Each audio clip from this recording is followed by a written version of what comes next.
encima de estas elecciones que son las más importantes por lejos de los últimos 40 años. Y en medio de esta pugna, de esta discusión, de esta controversia que hay entre gobierno y oposición, entre otras, acerca de los llamados mínimos comunes, la idea de finalmente llegar a un acuerdo para enfrentar la crisis política, la crisis económica, social, la crisis de la pandemia que vive nuestro país. Vamos a hablar con un economista, expresidente del Banco Central, exministro de Economía, de Minería, de Energía, decano de la Facultad de Economía de la Universidad de Chile. José de Gregorio está con nosotros a distancia. Gracias por atendernos y gracias por la entrevista.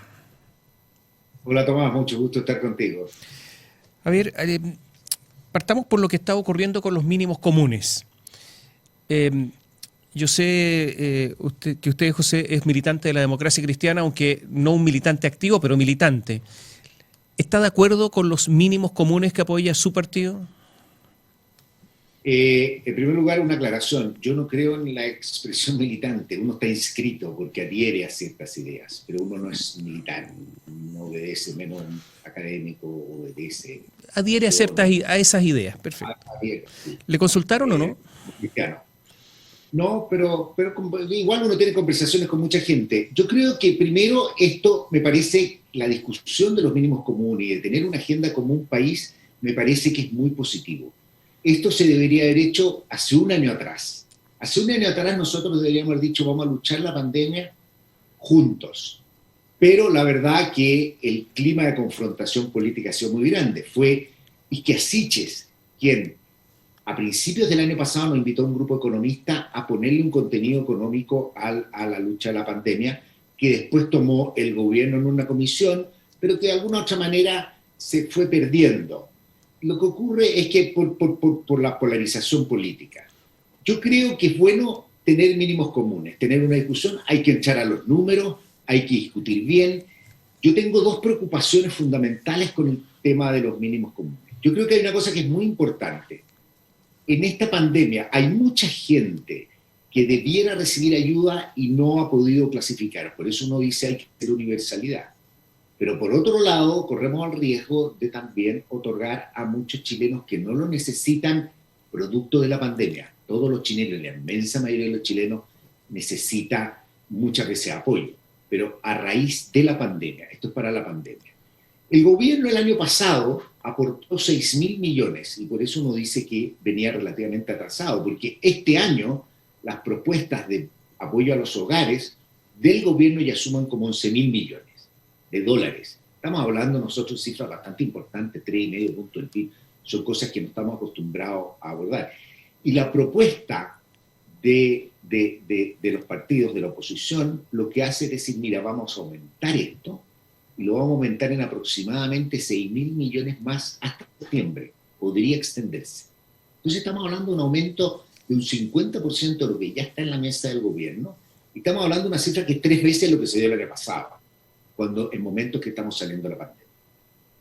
Entonces va a haber que discutir eso, la cobertura me parece bien tratar de ampliarla, pero los montos va a haber que discutirlos dentro de las capacidades presupuestarias que tenemos, ¿no es cierto?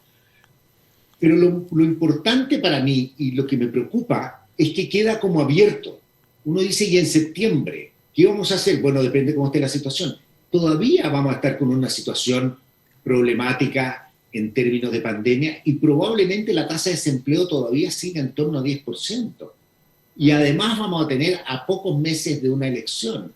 Por lo tanto, va a ser muy tentador, van a estar todos muy presionados. Bueno, sigamos hasta diciembre, 4 meses más, son de nuevo más de 2 puntos del PIB, ¿no es cierto?, que le estamos agregando en cada momento, para entender las magnitudes. Hace pocos días se discutía mucho que en Argentina hubo que subir impuestos. Cuando uno tiene estas cosas como la que hace Chile, no es necesario subir impuestos. Los impuestos es una visión de largo plazo que uno tiene que dar de acuerdo a los gastos que uno tiene proyectado hacer. Pero Argentina no puede ayudar a los hogares, no puede comprar vacunas si no sube impuestos. Hicieron un impuesto, no sé qué hicieron un impuesto hicieron un impuesto a las grandes fortunas, llamaron allá, de 2,5 millones de dólares hacia arriba, ¿no es cierto? Una tasa como de 2,5%. Pensaban recaudar bastante más, recaudaron 0,5 puntos del PIB, como 2.000 y tantos millones de dólares, el equivalente en Chile ¿no es cierto?, a 1.500, una cosa así, es el equivalente más o menos a lo que estaríamos gastando en un mes del adicional que piden los mínimos comunes al gobierno. O sea, son cantidades bastante importantes. Por lo tanto, si bien tenemos capacidad de endeudarnos y de financiarlo, ¿no es cierto?, también es muy importante tener una estrategia de salida. O sea, si mira, vamos a llegar hasta aquí, ¿hasta dónde llegamos? Porque vamos a llegar hasta elecciones, ¿no es cierto?, presidenciales, presionando por quién ofrece más, quién da más, porque es muy popular hacer eso. Y en un país en el que tú también lo has destacado varias veces, tenemos un problema de autoridad, tenemos un problema de liderazgo, de quién guía esto, tenemos que poner todo un esfuerzo y todo tratar de ceder un poco, en particular por el daño que puede significar esto hacia las políticas públicas de mediano plazo. No es el momento de improvisar, no es el momento de hacer cosas que nos pueden dejar muy heridos para el futuro. Por ejemplo, entre otras, no están los mínimos comunes, pero hay gente que proponía reducir el IVA a algunos artículos esenciales. En Colombia, por tratar de incorporar artículos que estaban exentos, que en Chile se cobra IVA, ¿no es cierto?, han tenido una explosión social. O sea, la posibilidad después de estas cosas que uno dice transitorias, de retirarla, es bastante baja. Entonces yo creo que tenemos la capacidad financiera de abordar, de seguir en esta pandemia, pero tenemos que mirar al mediano plazo. Este no es el momento de las reformas estructurales, por eso es razonable no seguir la discusión de pensiones, pero sí tenemos que pensarlo, porque es un problema que en los próximos 24 meses tenemos que tener muy bien definido nuestra estructura tributaria a mediano plazo. Otra cosa, por último, que te quisiera decir, que también vienen los mínimos comunes, y poco antes de conversar, justo un minuto antes me llegó una minuto que dio a conocer el gobierno, ¿no es cierto? Se puede avanzar también en el tema tributario. Hay cosas muy complejas, pero sí hay acuerdos muy amplios en materia de exenciones, ¿no es cierto? Se podrían eliminar, podría haber un acuerdo de eliminación de exenciones que sea relevante, que sea significativo, que sea el primer paso. El tema tributario tiene dos tiempos. Un primer tiempo sobre cosas en las que estamos bastante de acuerdo, en las cuales hay bastante análisis, ¿no es cierto? Y uno dice, bueno, vamos por el tema de exenciones. Y después vamos a cambiar la estructura tributaria. Vamos a pensar porque Chile necesita una mayor carga tributaria, y una mayor carga tributaria donde el mayor peso se lo llevan, obviamente, quienes ganan. A ver, varias cosas. Yo no sé si los números dan, y hago esta pregunta porque impuestos a los súper ricos. Se han hecho un montón de cálculos, pero 5.500 millones de dólares, más o menos, eso es lo que daría, dicen algunos. Bueno, resulta que... La propuesta por un año, de nuevo, estos son pocos meses lo que estamos haciendo. Claro, pero resulta que estos son 17.600, lo que cuestan los 4 meses, entonces es insuficiente, no da.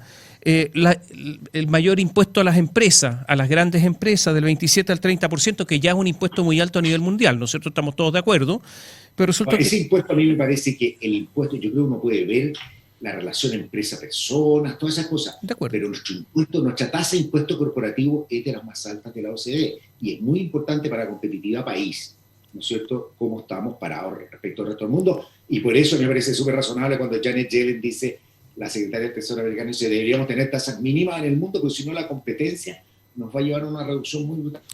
Pero ese impuesto a las grandes empresas da aproximadamente anual, por 2 años, 950 millones de dólares. Entonces yo digo 17.600 acá.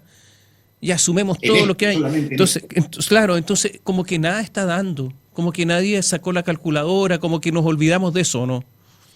No, lo que pasa es que hay una confusión, yo diría, conceptual.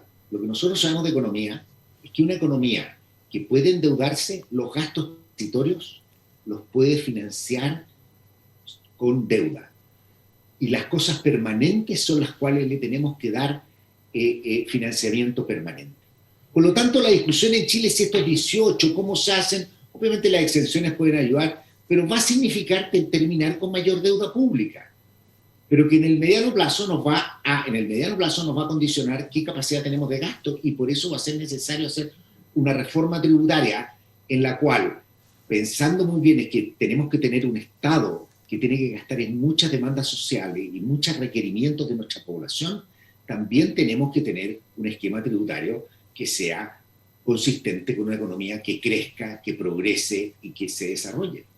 ¿Cómo? Y eso hay que separar las discusiones. Empezar a raspar la olla hoy día para decir, mira, ¿cómo financiamos todo? Estos 17.600 es deuda. Estos 17.000 es deuda. Es mayor déficit fiscal. Que Chile lo puede hacer como lo hace Estados Unidos. Lo que pasa, Estados Unidos es absolutamente excesivo. Muchas veces las propuestas de Chile se acercan a Estados Unidos y Estados Unidos hay muchas dudas de que ellos se les pasó incluso la mano y está toda la discusión de la inflación, ¿no es cierto? Y de qué va a pasar con este paquete fiscal. Por lo tanto, hay que tener mucho cuidado con esto encuadra, porque tampoco a uno le gustaría dar un impulso fiscal que termine gastándose, creando un boom transitorio que muchas veces se lo come en parte la inflación y después no nos beneficiamos tanto. Por eso hay que también saber calibrarlo. A ver, para todo esto se requiere seriedad. Y resulta que hay una regla fiscal que hace 11, 12 años que no se cumple. No se ha sido serio. Se hizo una reforma fiscal, una reforma tributaria bajo el gobierno de Bachelet, porque se repitió como un mantra ingresos permanentes para gastos permanentes. Fracasó. No reunió, no recogió lo que se dijo que se iba a recaudar. Y nadie responde, además, políticamente. Yo veo incluso exministros que siguen hablando, Nicolás Izaguirre, como que si esto no hubiera existido. Entonces me llama mucho la atención, porque fracasaron y resulta que da lo mismo. Bajo el gobierno de Bachelet, la deuda pública casi se duplicó, sin crisis. Entonces, yo creo que hace rato que no se viene cumpliendo nada. Y los tributos que son transitorios siempre son permanentes, no es cierto. Y resulta que ahora se está hablando de estos mínimos comunes, pero no se dice, nos comprometemos, por ejemplo, a que no haya un cuarto retiro de la AFP. Nadie se quiere comprometer a eso. Entonces, es una cosa o la otra, ¿no es cierto? Pero no las dos. Entonces, estamos viviendo un mundo en que parece que no hay ninguna seriedad al respecto, más allá de que hay muchas personas que necesitan apoyo, que eso no cabe la menor duda. Dos puntos bien importantes hechos. El primero es que efectivamente los mínimos comunes tienen que poner también cierto marco, ¿no es cierto? Tienen que poner ciertos bordes. Obviamente, cuando se está haciendo este esfuerzo fiscal, un acuerdo mínimo es que no haya cuarto retiro, porque el cuarto retiro, todo lo que esto está haciendo es debilitar nuestras finanzas públicas futuras, porque Chile ya era un país que traía bajas pensiones, hoy día va a traer pensiones 30% menor, hay un tema de capitalización y todo, pero 30% menor, un cuarto retiro 40% menor, o sea, pasamos de pensiones bajas a pensiones bajísimas. Y algún papel entonces va a venir para la discusión del Estado y va a tener que gastar. ¿Y cómo lo financiamos? Entonces y eso es muy permanente. Eso nos va a quedar por mucho tiempo, el tema de pensiones. Por lo tanto, obviamente, en el acuerdo de los mínimos comunes deberían establecerse bordes. Y uno de esos bordes tiene que ver con el cuarto retiro.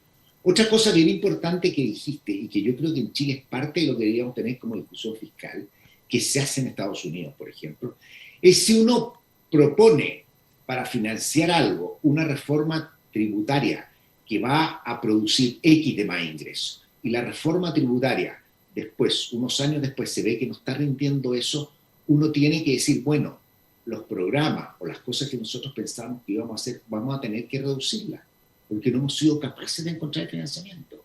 Yo creo que hay que hacer esfuerzo, hay que ser realista con lo que uno puede cobrar, y lo mismo que tú decías, vamos a tener que sumar muchas cosas si queremos aumentar la carga tributaria, que es algo que tiene que ocurrir, pero tenemos que hacer con mucha seriedad y con mucha seguridad que vamos a llegar hacia allá, y no que va a ser simplemente una cosa en la que cambiamos normas y al final, donde teníamos aumentando impuestos, hemos generado otros espacios por donde no conseguimos la recaudación que queríamos.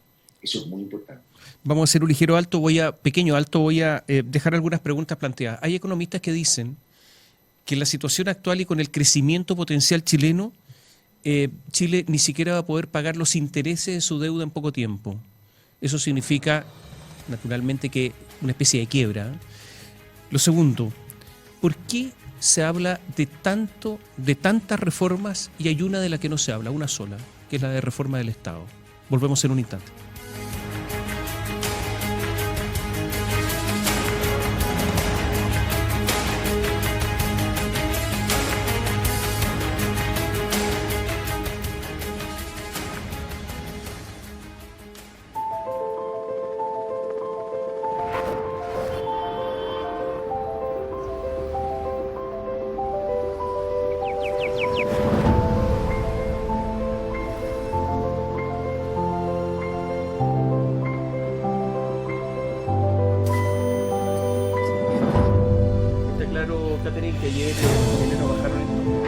varios opositores ahora están cuestionando la propuesta.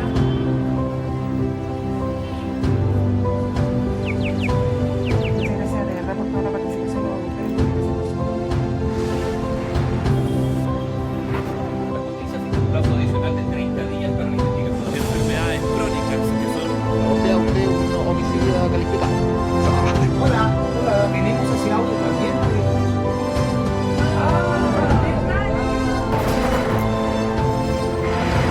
Más 569-200-7888.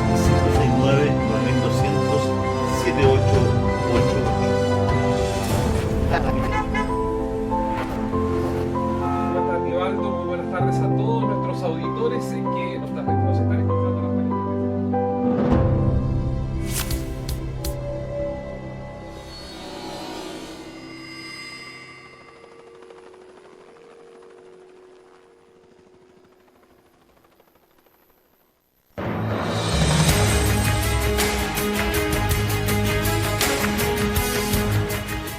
Conversamos con José de Gregorio y la pregunta que quedó planteada. Hay economistas que están señalando que si sigue todo igual, con el crecimiento potencial chileno, ni siquiera podríamos pagar los intereses de la deuda que hemos adquirido. ¿Eso es así?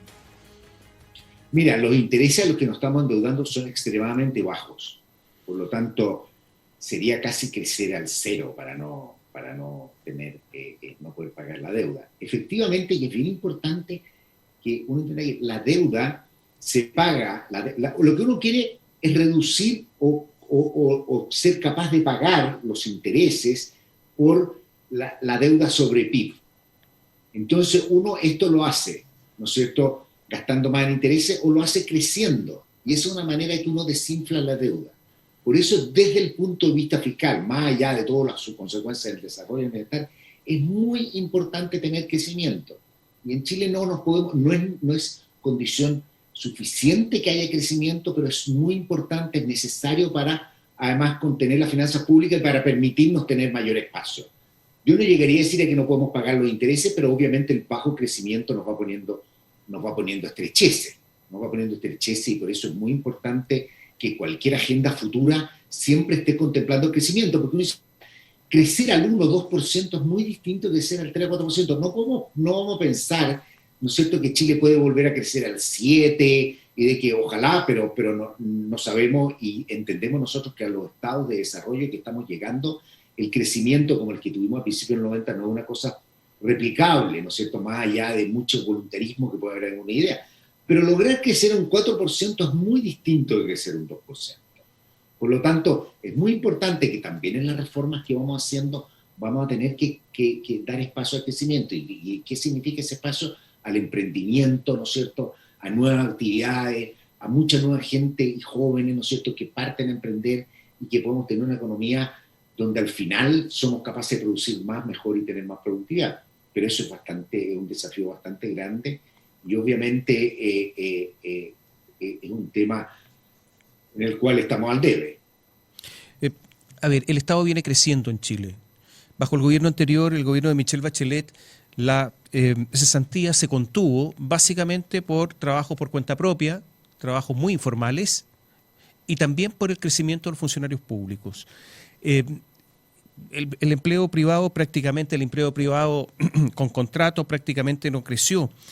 Y resulta que ahora con mayor recaudación tributaria va a haber un Estado más grande. Yo veo que está la discusión constitucional y poco se habla de la modernización del Estado. Es como un tema tabú. ¿Por qué? Porque toca los intereses políticos, porque son los políticos los que administran el Estado y no quieren modernizar nada porque están ellos ahí. ¿Qué es lo que pasa? Dos cosas. Primero, durante el gobierno de la presidenta Bachelet, y ya venimos hace bastante tiempo con poco crecimiento. Obviamente hubo en algunos momentos que hubo un crecimiento en el empleo del Estado. Además, muchas veces el empleo son contrataciones que hace transitoria el Estado, pero también hubo crecimiento privado, pero venimos con un crecimiento lento. Chile es un país que estaba creando entre 1 y 2% de empleo al año, ¿no es cierto? Y son cifras bajas para absorber, y sobre todo si uno quiere que haya buen empleo. Pero tú tocas un punto bien importante, y es el problema, uno puede gastar más en el Estado, no necesariamente significa abrir más oficinas. Por eso parte importante, los gastos debieran ser en transferencia y no en crear en burocracia pública. Porque efectivamente un problema que tenemos nosotros en la modernización del Estado es que el Estado pasa a ser el empleador de los partidos políticos que están en el poder. Y eso es muy negativo, y eso es muy malo, y me ha tocado ver a mí en todos los gobiernos como profesionales competentes, en cargos relativamente relevantes, profesionales bien preparados, han tenido que dejar el Estado, y me ha tocado verlo en todos los gobiernos. Y es una cosa que uno no quiere que pase. O sea, si hay algo en que uno debería hacer en reforma del Estado, y tal vez la discusión constituyente de cómo funciona el Estado chileno, es tratar de crear un servicio público más profesional y más estable. Pero también yo creo que en el corazón de la reforma del Estado, donde, como dices tú muchas veces, hay muchos conflictos de interés, grupos de interés que nos impiden hacer reforma, nosotros tenemos que, el rol del Estado tiene que ser facilitarle la vida a la gente que trabaja en la empresa, quien quiere hacer un emprendimiento, ¿no es cierto?, la gente que vive un trabajo, hacerle fácil la vida a la gente, hacerle fácil, hacerle una vida que lo respete, ¿no es cierto?, que sea consciente de de que el Estado no puede ser una carga. Se viene en el mundo una revolución digital muy grande, podríamos discutir un día muy largo a raíz de las criptomonedas. Yo no soy un creyente en criptomonedas, pero hay tecnología detrás de las criptomonedas, ¿no es cierto?, como las cadenas de bloque, los contratos inteligentes, donde hoy día muchos trámites, los registros de vivienda, todos los registros para hacer transacciones de vivienda en Chile, es una pesadilla para mucha gente, no solo lo que le cuesta llegar a la vivienda, sino el papeleo y el desvío de tiempo que tienen que hacer para poder comprar una vivienda. Hoy día poder contrato inteligente y subir todos los registros públicos de vivienda a cosas muy seguras a través de criptografía y que podríamos usarla. Tenemos una reforma de notarios pendiente que obviamente con contrato inteligente muchas de esas cosas, de esos trámites se van a poder evitar, pero que ha sido muy difícil avanzar. Y ha sido muy difícil avanzar por los grupos de interés que hay detrás de esto. Y que cruza muchas veces todos los colores políticos. Grupos de interés que no van a terminar y por lo tanto posiblemente toda esta nueva reforma tributaria que viene de todas maneras va a ser no administrada como se debiera administrar, porque para eso se requiere un Estado eficiente y no lo tenemos. Pero yo creo que, cuidado, yo quiero defender al Servicio de Impuestos Internos, yo creo que hace un buen trabajo, pero yo creo que necesita más dientes. Por ejemplo, una cosa que en Chile no se puede hacer es que el Servicio de Impuestos Internos tenga acceso a los saldos de cuenta corriente, para poder preguntarle incluso al contribuyente, ¿no es cierto? Y eso lo tienen todos los países de la OECD, y en Chile se cayó en la reforma tributaria anterior. Eso sería una cosa que en el acuerdo de los mínimos comunes perfectamente se podría llegar, y yo creo que nos ayudaría mucho en materia de recaudación. Yo estoy de acuerdo con eso, que yo creo que las cuentas corrientes debieran, por lo menos los saldos, ser públicos, pero yo no estoy tan seguro. O sea, no, privados, pero donde reguladores y el Servicio de Impuestos Internos tenga acceso. Sin problemas, claro, sí, evidente. Pero yo no estoy tan seguro de lo que pasa con el Servicio de Impuestos Internos, solamente quiero decir que de una enorme cantidad y por muchos años de boletas que financiaron falsamente la política no descubrió ni siquiera una. Ni siquiera una. Un servicio que se corrompió entero, yo no quiero dejar pasar el asunto, cuando presentó querellas para unos y otros no, yo creo que fue un desastre y que contribuyó a la destrucción de la institucionalidad chilena, que es el principio de igualdad ante la ley, lo vulneró absolutamente, y el señor que está ahora, Barraza, es uno de los responsables, y todos lo sabemos. Aquí hubo muchos, había delitos y muchas personas que simplemente, la redacción de las querellas del Servicio de Impuestos Internos va a quedar para la historia, fue una vergüenza, José. El Servicio de Impuestos Internos no se puede defender. Nadie decente puede defender lo que hizo el servicio. O sea, no fiscalizó y después hizo lo que hizo. No, por favor. O sea, ¿con qué autoridad hoy día sanciona a un contribuyente? Si hay que tener autoridad moral para eso. No, mira, yo creo que hay que tener cuidado en el tema de cuáles son las atribuciones y hasta dónde llegan. No. Financiaron la política y se querellaron solo contra algunos, José, por favor. El servicio lo usaron políticamente en forma impresionante. Michel Jorrat se fue, el director jurídico se tuvo que ir porque quería presentar querellas contra todos los que estaban en la misma condición.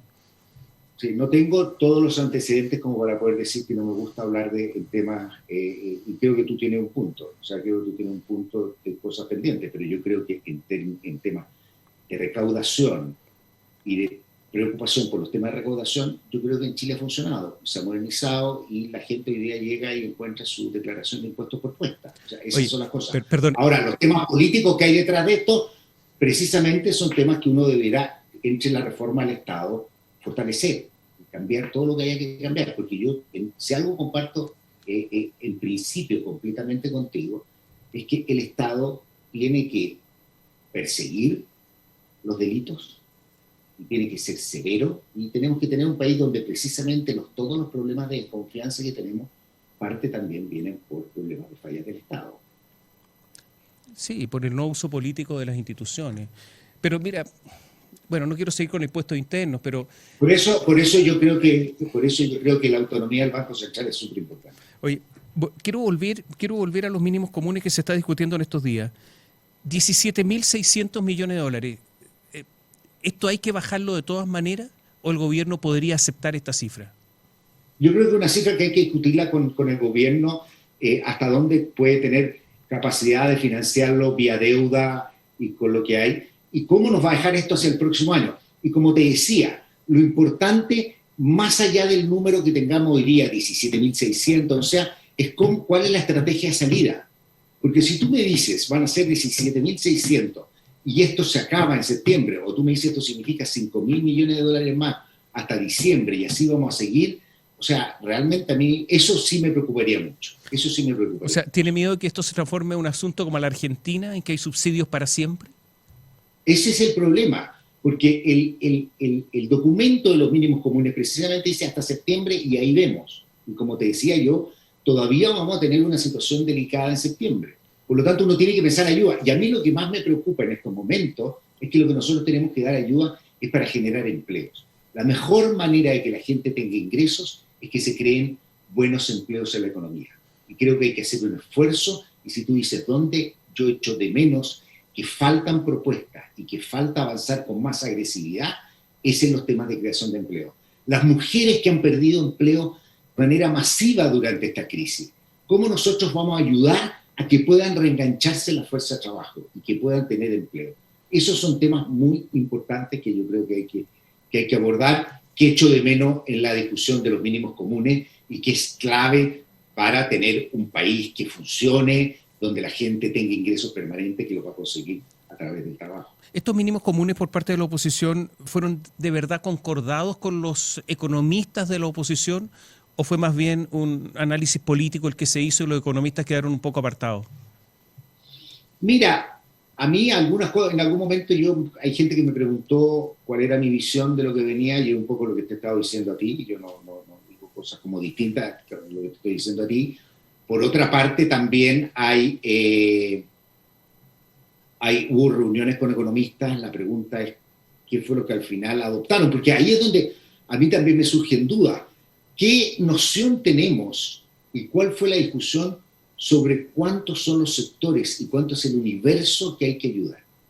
Y cómo uno realmente trata de llegar a quienes han sido más afectados por la pandemia versus quienes no han sido más afectados por la pandemia y probablemente han sido afectados incluso por otras cosas. Entonces, eso yo creo que hubo falta de discusión. Creo que ahora todavía va a seguir una discusión del gobierno con la oposición. Ojalá puedan llegar a un acuerdo y va a haber que ceder y va a haber que ver las capacidades que tenemos como país y qué efecto nos van a dejar estos en mediano plazo. El gobierno no está en condiciones de negociar casi nada, todos lo sabemos que casi no tiene poder, entonces la oposición quiere que sean beneficiados 15 millones de personas. ¿Tiene alguna posibilidad el gobierno frente a este ofertón de decir que no? Bueno, el gobierno ya ha anunciado que va a tratar de cumplir pero lo mismo todos los chilenos que están en el registro social de hogares, excluyendo a los que ganan harto, que es una fracción bastante menor en el registro social de hogares. Yo creo que ahí hay un punto de encuentro. La pregunta es, efectivamente, a uno le gustaría tener mucho más información que no tenemos hoy día para hacer esto con mejor orientado a quienes más lo necesitan. Ese es el gran problema que hemos tenido. Afortunadamente, y comparado con muchos otros países, nosotros tenemos el registro social de hogares que es bastante bueno. José, muchas gracias por este contacto con nosotros y a ver si hablamos después de las elecciones, porque ahí va a haber un panorama, una geografía totalmente distinta. Mucho gusto haber hablado contigo. Gracias, José. Y a ustedes muchas gracias. Gracias por seguirnos.